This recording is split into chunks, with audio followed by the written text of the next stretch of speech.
তালের বড়া তৈরি করার জন্য আমি এখানে একটি তাল নিয়েছি। তালটাকে আমি আগে থেকেই ধুয়ে রেখেছিলাম। এবার আমি তালের খোসাটা ছাড়িয়ে নেব। তালের খোসাটা পুরোটা ছাড়িয়ে নেওয়ার পর এবার তালের দানাগুলো আমি ভালো করে পেশাই করে নেব। পেশাই করে নিলে তালের পাল্পটা পেতে খুব সুবিধা হয়। বেশ ভালো করে এভাবে মেখে নিতে হবে। এবার তালের দানাটা আমি একটা বাঁশের ঝুড়ির সাহায্যে এভাবে ঘষে নিয়ে তালের পাল্প বের করব। এবার তালের পাল্পটা আমার বের করে নেওয়া হয়ে গিয়েছে। এবার আমি এর সঙ্গে অ্যাড করব সুজি। এবার ছোট বাটির 1 বাটি মতো সুজি দিলে হয়ে যাবে একটা তালে। এবার সামান্য পরিমাণ নুন অ্যাড করব। ছোট চামচের 4 ভাগের 1 ভাগ মতো নুন অ্যাড করব। নুনটা দিলে তালের তিতকুটে ভাবটা কেটে যায়। আর একটু মিষ্টি ভাব আনার জন্য দিয়ে দেব 2 চামচ মতো চিনি।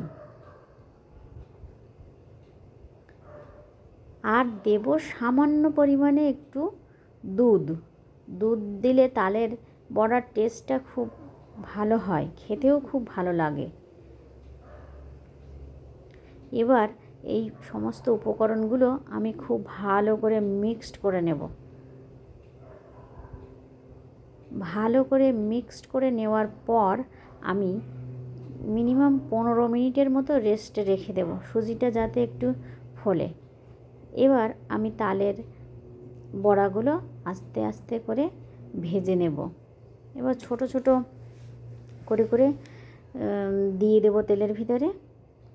এবার ওগুলো আস্তে আস্তে করে সমস্ত তালটা আমি ভেজে নেব। একটু টাইম লাগে তালের বড়া ভাজতে।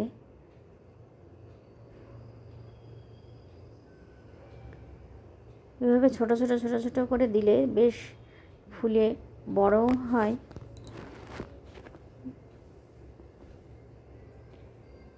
তালের বড়া খেতে খুবই ভালো লাগে। তাছাড়া সিজন ওয়াইজ যে খাবার সেগুলো খাওয়া খুবই দরকার।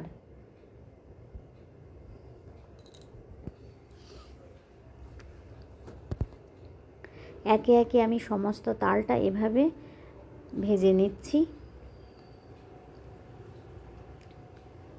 ছোট ছোট করে দিয়ে এভাবে ভেজে নেব।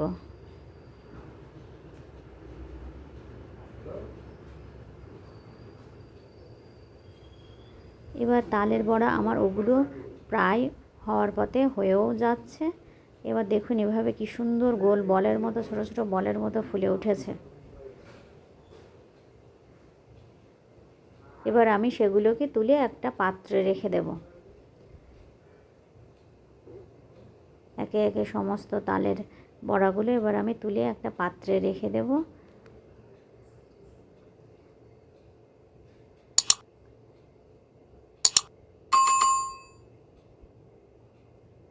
তালের বড়া আমার তৈরি করা কমপ্লিট।